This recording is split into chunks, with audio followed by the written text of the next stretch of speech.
right, friends, are you ready for this one? This one's intense. This conjunction, if you have it in a natal chart or when it happens by transit, it's really worth paying attention to. And I'm talking about the conjunction of Mars with South Node Ketu, which in 2025, on July 20th, they are going to make an exact conjunction in the sign of Virgo. Which again, considering the sign, this doesn't make it easy either, because there's a lot of stereotypes attached to Virgo, but they can live up to their reputation. So when we get this conjunction, it's a particular kind of an intensity that we're going to discuss in this video. However, I'm going to give you guys the outline of how I'm going to break this down in this video, and there will be timestamps. So if you guys want to go back and forth, feel free to do so. So I'm going to start with a functional overview of both Mars and South Node Ketu. And then we're going to be talking about how these two planets actually have a lot of synergy. Oddly enough, I'll describe this when we get to it. Then we're going to be talking about some of the psychological, behavioral, and experiential implications that can come out of this combination. And then we're going to get into extensive description of what this conjunction means in the sign of Virgo. And lastly, we're going to be talking about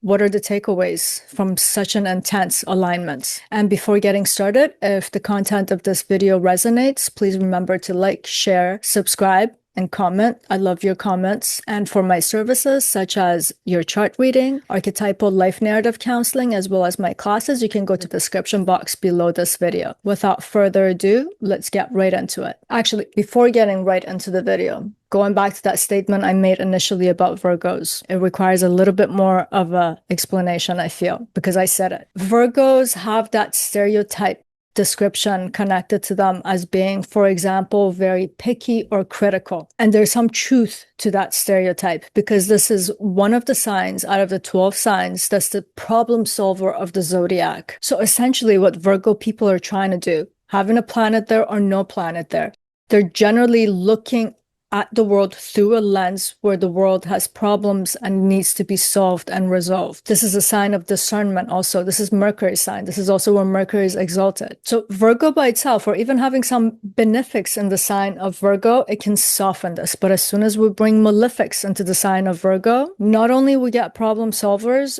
as we'll see, we'll get problem makers because they need to solve a problem. But we'll talk more about this once when we get to the sign of Virgo with this conjunction occurring within it. So let's just very briefly go over what Mars does in general. First and foremost, Mars is of the masculine principle, and that makes its motion type outwards, externalizing, initiating, and it's a penetrating planet.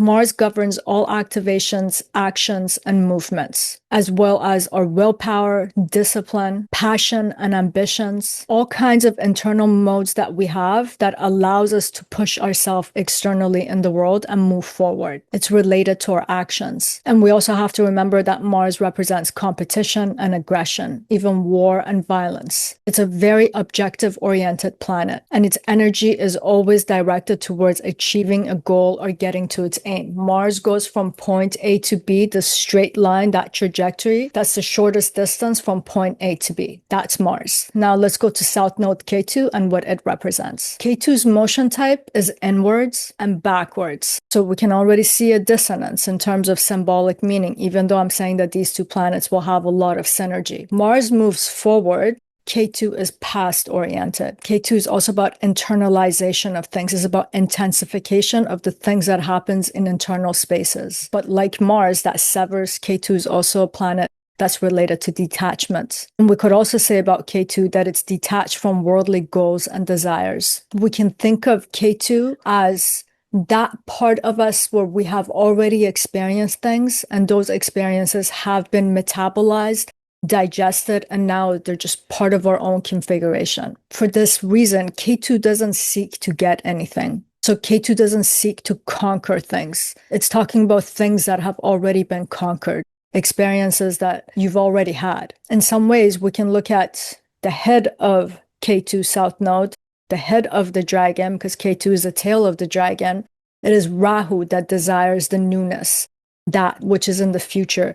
It goes for it, it consumes it, now it goes through the body of the Ketu to get digested. And to actually understand this dynamic, I talk about it extensively in just one video that I made about the nodes. I'll put the link to that video in the description box below if you guys just want to get a better feel of what South Node Ketu is in this case. And it's also worth mentioning in this video that whatever Ketu touches, it intensifies it. And I mean, the degree of intensification can be so deep that it can lead to a lot of instability because it makes us lose sight of how things are contingent, how we need things. It's almost like getting dissolved into that one internal space that we're entering. So in this way, both Rahu and Ketu represent chaos, but the chaos that comes from Ketu has to do with this intensification process, which can bring different kinds of compulsions. But that's more in the other video. You guys can go check that out. But at its best, what I can't say here without extending this video for too long is to say that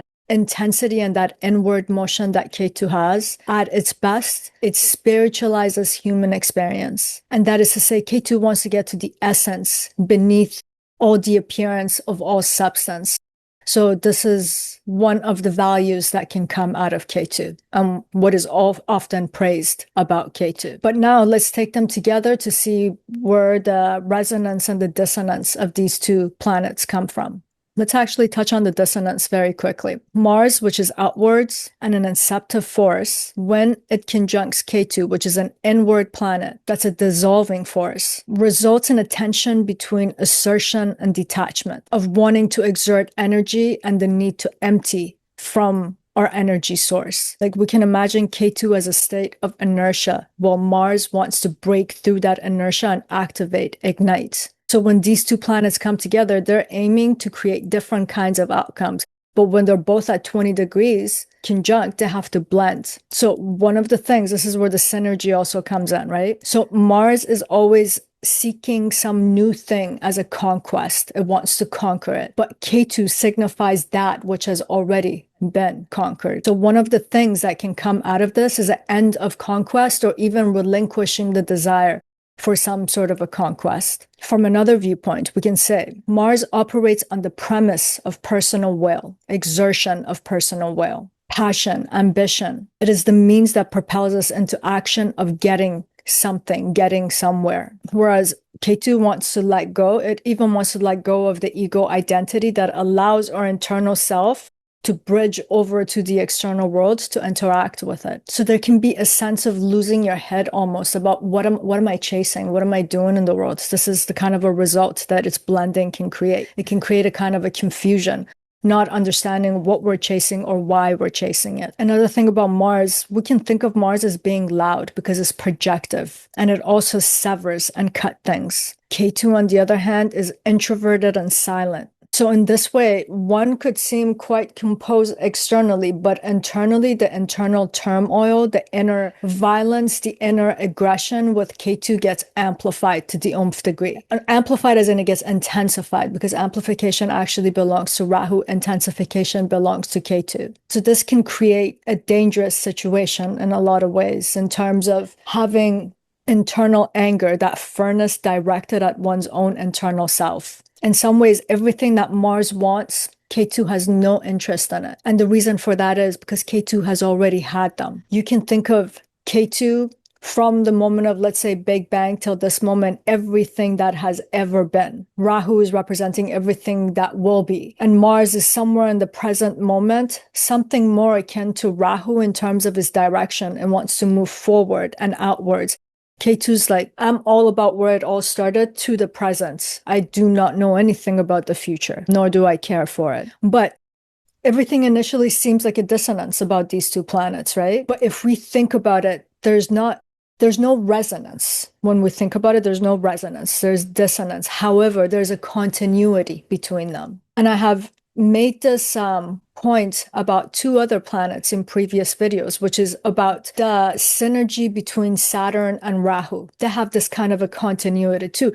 They're at complete dissonance when you just take their symbolic meaning separately. But when you bring them together, you take a step back and you look at them holistically, they're describing a continuum, a continuity, a spectrum. For example, Saturn and Rahu represent a spectrum of time, because Saturn represents the past up to now, Rahu represents now to the future. And Ketu and Mars also have this relationship, just like Saturn and Rahu. So in some ways, We can't see this conjunction and problematize it in terms of its dissonance, strictly in those terms. But at the same time, they don't create obvious or normal or ordinary motivations and outcomes. Like Saturn and Rahu North Node accelerate time, whereas Mars and Ketu Conjunct is representing a very fierce drive. And this fierce drive is towards something that's final. It's moving towards a finale or finality of something. It is talking about something that's absolute, irreversible, that comes with a sense of finality. In many respects, this conjunction, this combination is denoting radical severance or a complete transformation through a final completion. It is a kind of conjunction that is talking about cutting away from what was and what can be.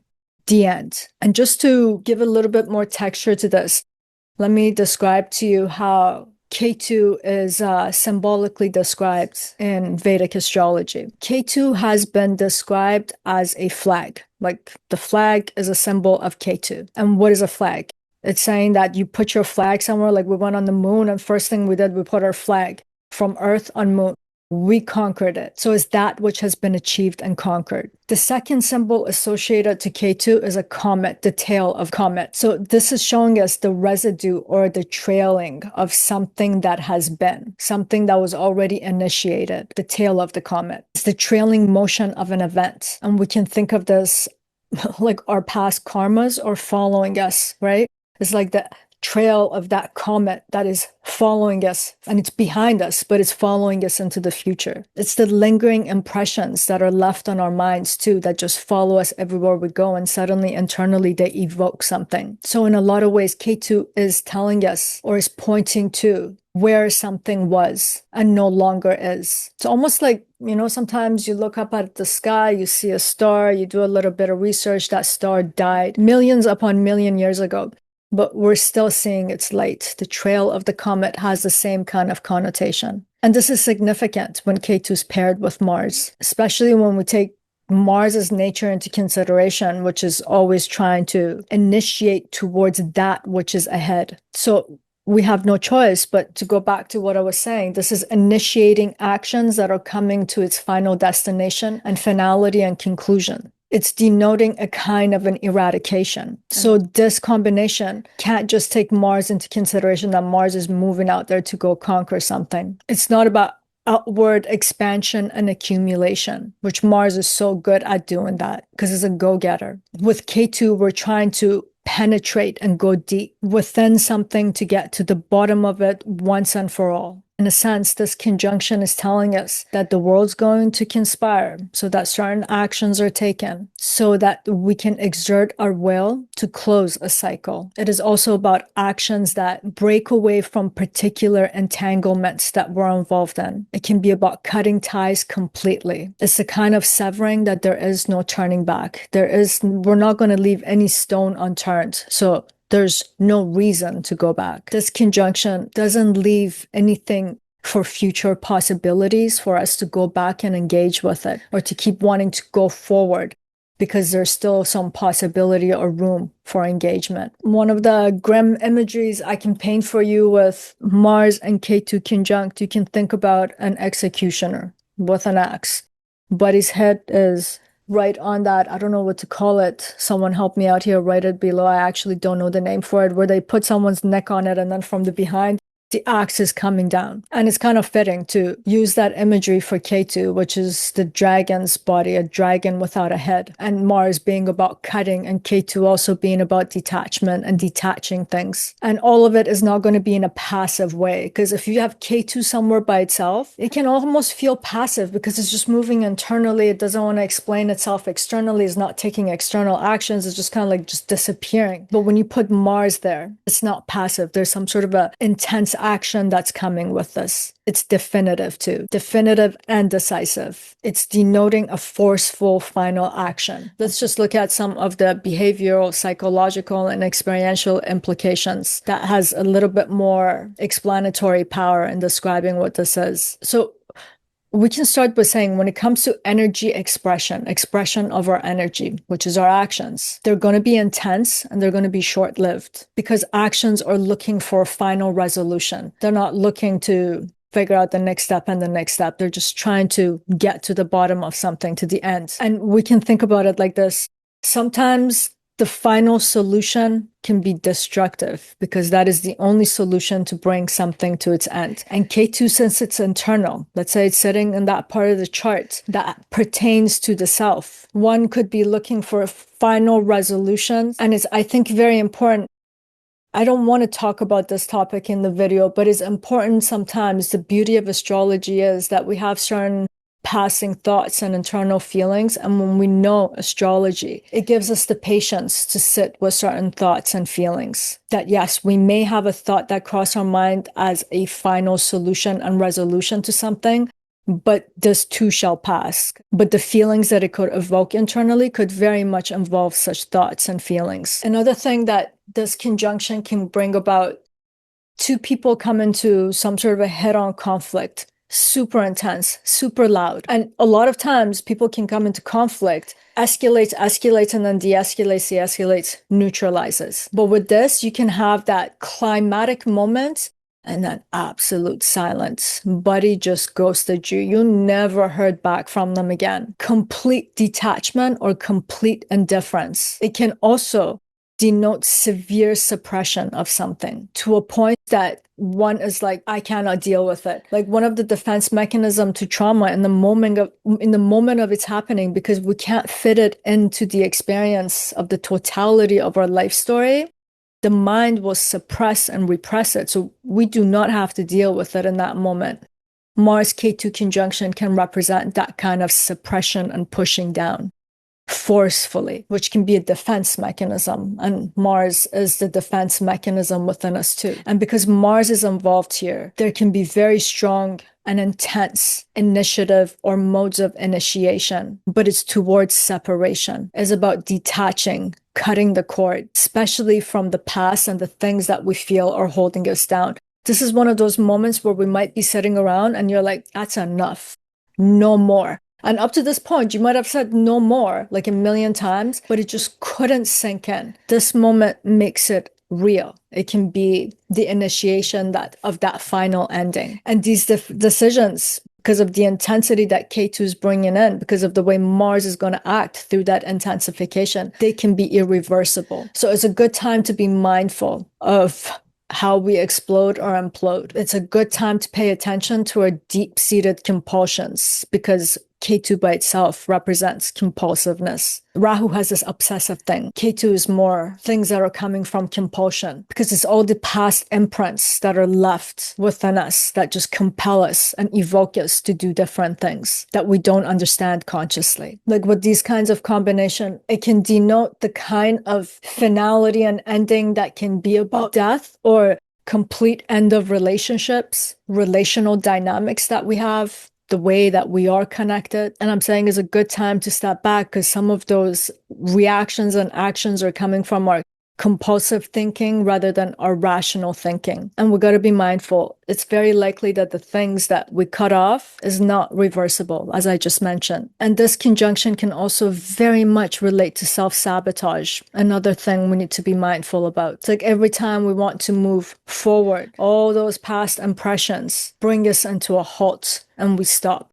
Except that this conjunction saying this self-sabotage is not as light as it usually is. Oh, I'll try again on Monday. It's a kind of self-sabotage that brings something to a point where there are no more future possibilities. It's cutting us off from the possibilities. That's why going into this combination consciously is very important. And also understanding, no matter how much intensity it brings with it, it will pass. On a positive note, let's talk about something positive. We can get a kind of a psychological drive with this combo, which can be related to our spiritual orientation. So all of this intense action and force can be channeled in that way. Anyone who's in a spiritual life is probably one of the most difficult paths, because it does require you to be disciplined. It does require you to dig deep past the appearance of things to get to the essence of things, as I was describing what Ketu does in terms of spiritualizing human experience. Is about detaching from certain desires, is to take that external chase and make it a penetrative internal journey. And because Ketu has a lot to do with a kind of a negation a denial, and Mars has to do with discipline. So it can help us detach from certain faulty desires that we have that just keeps us on the surface and the shallow end of the pool. A lot of times, a lot of our happiness will come when there's renunciation of worldly goals and worldly goods, because we're giving all of our Mars to get this moment of gratification. And then when we have it, it's like, now what? Have to summon Mars again to go chase. And at the end of it, when we look back, well, we just spent our entire life chasing things that we could never have, we can never take. But let's assume we do die and there is some impression of our life's experience within us. And let's say there is reincarnation and we come back, we will bring those impressions back. That's what Ketu is representing anyway. Okay, that's all I could muster up for the good stuff. I have to go to another point that's again intense on a more alarming sense. We have to consider this. Ketu's intensification can destabilize us. Mars's aggression can become unpredictable with this. So again, it can bring a sense of destruction with itself. And we'll see when we take this combination in the sign of Virgo next, this intensifying, destabilizing, unpredictable nature of this combination comes into the sign of Virgo, and often in the name of, I'm doing this to purify something, to cleanse it of something. I'm doing what is best for you. I'm removing the excess from your life. There's a forceful way of now doing this. And I was saying, Virgo already has this reputation for being kind of overwhelming because it is critical, because it is pointing out your flaws. And it's not doing it from ill intent. It's trying to actually make you a better person. That's its intent. It's trying to solve your problem. But these two planets come in here, it just gives it a different flair altogether. Another thing to take into consideration, Ketu is detached. So it's also telling us it's detached from emotions. We're talking about an unemotional planet. Mars is not related to emotions, at least not the nice and the fluffy ones. Because anger is an emotion, aggression, it's a blend of emotions. So this conjunction can give us a compulsion towards having a mission, but without that emotional propulsion that should be behind it. So it can become dangerous. It can become dogmatic. Let me solve your problems. Not let me. I will solve your problems because I know what's best for you. I know what's right. These are the kind of things that again, will come out in Virgo. But let me just briefly bring all of the stuff that I said together. In general, Mars and Ketu together is a signature of conquerors, or the one who aims to conquer once and for all. And the notion of conquering comes from Mars, which is Mars's nature is always to overcome opposition. And it thrives with opposition. And it does this through force, courage, will, and even violence if it has to. While the notion of the conquered and conquered once and for all is coming from Ketu. So Ketu's nature is to finalize things, to detach once and for all, to erase attachments. And it's doing this without a second glance. So this is a signature of conquest. And it's not a conquest for gain, but a conquest of final eradication. It's about annihilation of future possibilities. So now, depending on the house where the sign of Virgo is sitting in, as well as what sector of the chart it's in, this can mean that you are now being positioned relative to the themes of that house and the people of that house to end something decisively, to claim something as conquered, to put your flag in something. So let's say it's in your 10th house, it's going to pertain to your career, for example, 4th house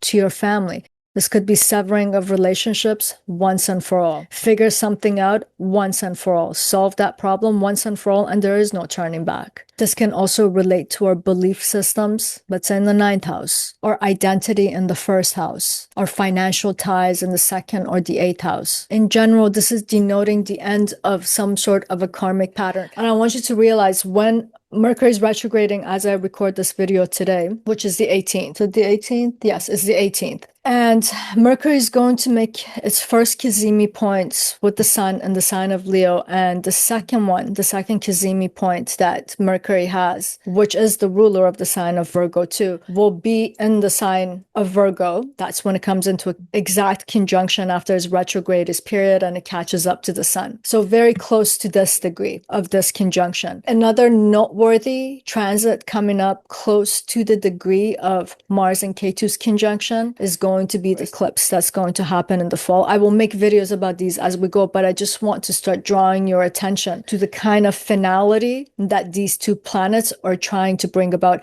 even if it doesn't happen on the 19th, 20th, 21st. And let's say for an entire week where these two planets are at a very close, tight conjunction, it's still setting up a stage for what is to come in the next few months. So it's worth saying that right now. When I say cutting of ties, some sort of a finality, or the end of a karmic pattern. And it's important to remember Ketu in general represents closure of karmic patterns, because Ketu is always related to past karmas. It's about their conclusion and letting go. And another theme to remember about this, because it's conjunct Mars, is that we could become the witness to karmic debts related to violence, power relations, power dynamics, willpower. And we're kind of seeing it on the world stage right now. It can also be denoting carried over karmic tendencies to fight battles that must go out of existence.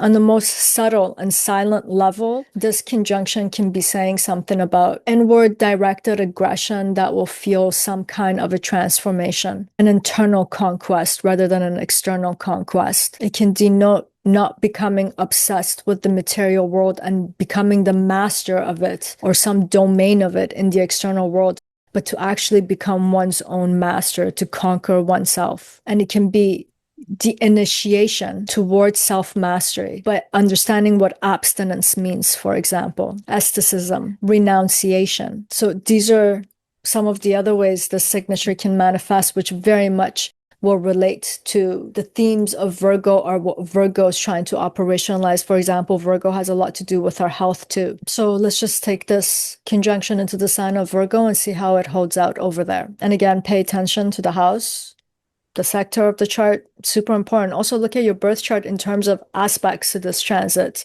The nuances are coming from that. As I said in the previous video, I'm telling you the narrative of the month. I am not telling you the narrative of your birth chart because I don't have it in front of me. Like Mars has a special aspect, which is 4, 7, and 8. So are there any planets in your chart where Mars is now squaring it, making that fourth aspect? Do you have an opposition? Do you have something in the sign of Virgo? I mean, Pisces, where Mars is now opposing it. So you have to pay attention to these components. So now let's go into the sign of Virgo. I'm just going to take a very short, quick break, a split second for you guys. I'll be right back. I need something liquid. I bet you anything it'll be coffee. I'll be back. Hey guys, I'm back. I got both. Is this on? Yes. I got both water and coffee, and God saved me at 7 p.m. I hope it doesn't keep me up all night, but I need it right now. I need some self-mastery. And I was also thinking, I always choose a theme song at the beginning of these videos, trying to get the feeling of the placements that I'm talking about. What kind of a sound can I use for this? Probably just be online.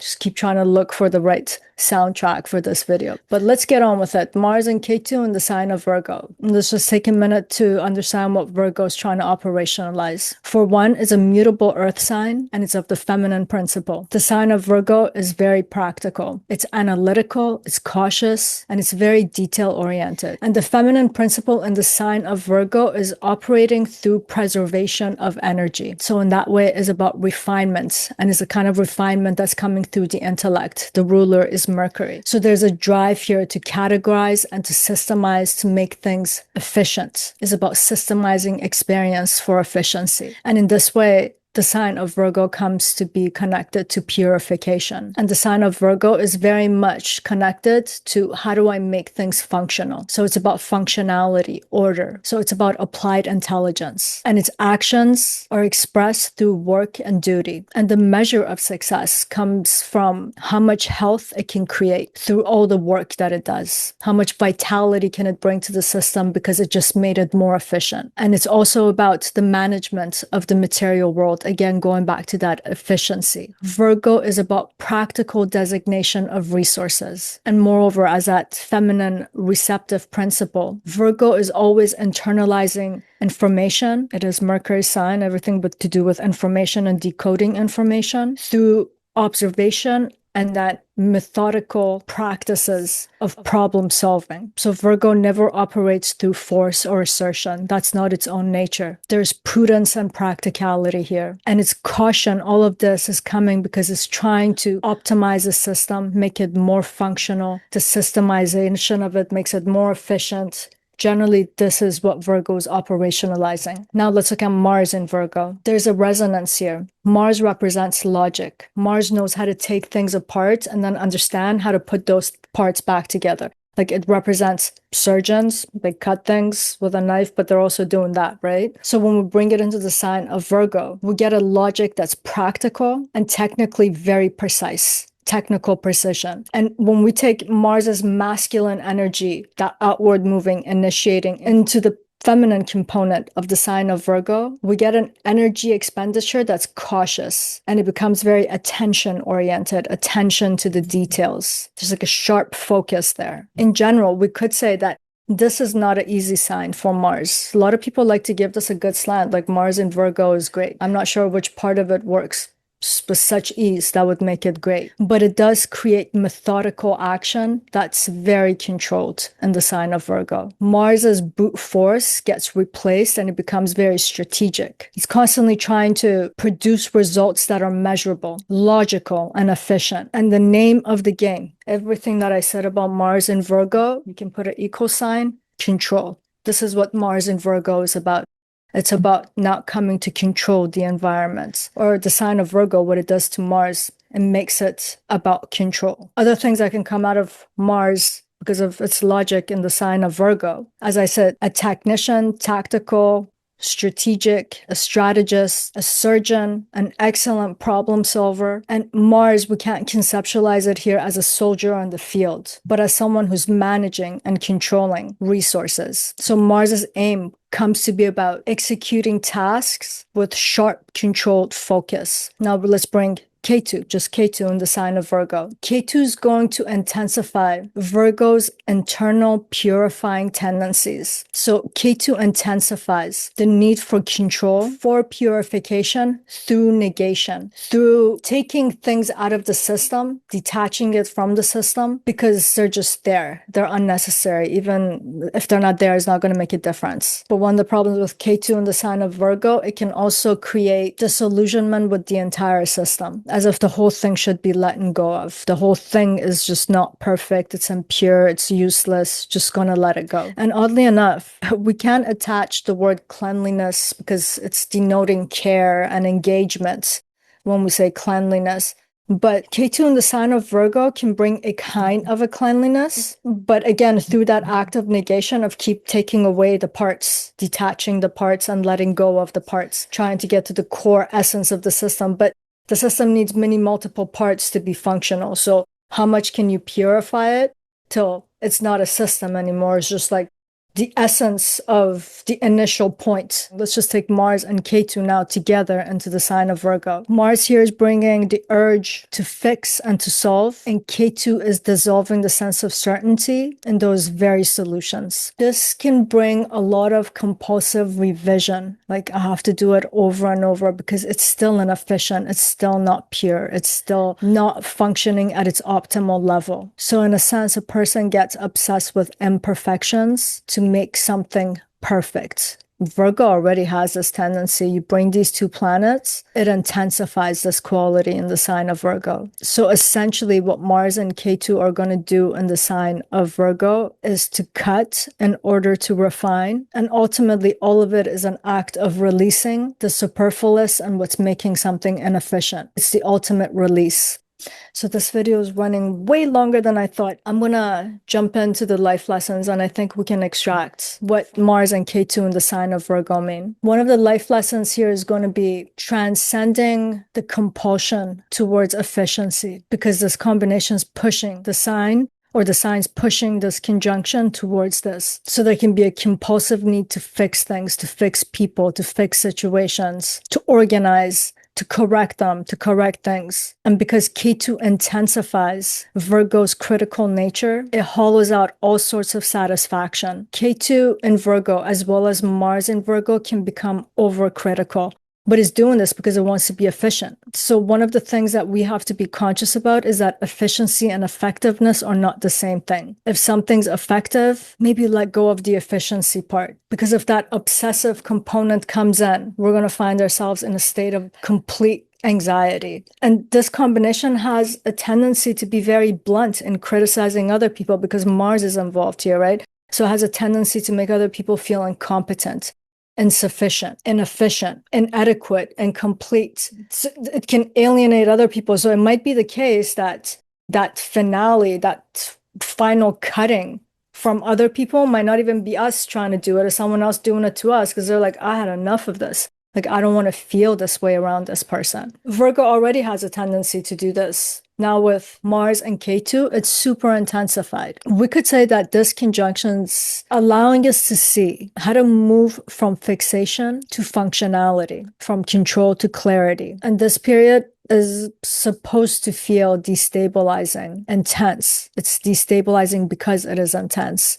Too much to deal with, too much to bear, too much to look at, too much to fix. It can make us confront our need for control, how we critique, how we problem solve. Sometimes our problem solving creates more problems than it's solving problems. And sometimes to do more is actually to do less, to let things go.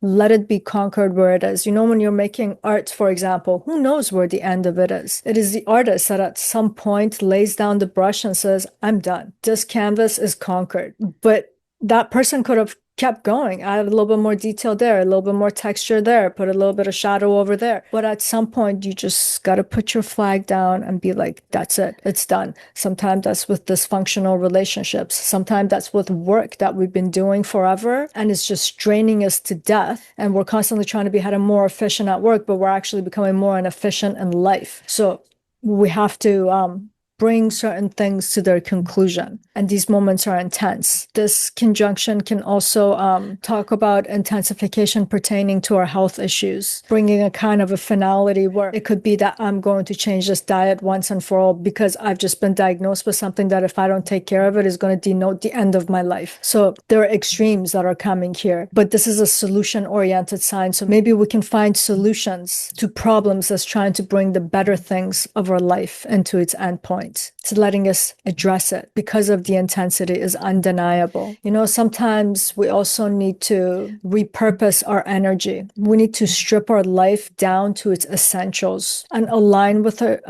ourselves with things that truly serve, things that truly have meaning, things that make sense. Like sometimes I've had this experience in my life where I'm like, I'm going to go live in a house by myself. It was one of the most inefficient things that I did in terms of time, energy, and resources. I did not need the house. I did not need the extra room. I did not need a lawn that now I had to mow and landscaping and clean the outside windows. Sometimes we need to detach ourselves from certain things to get to the essential points of our life.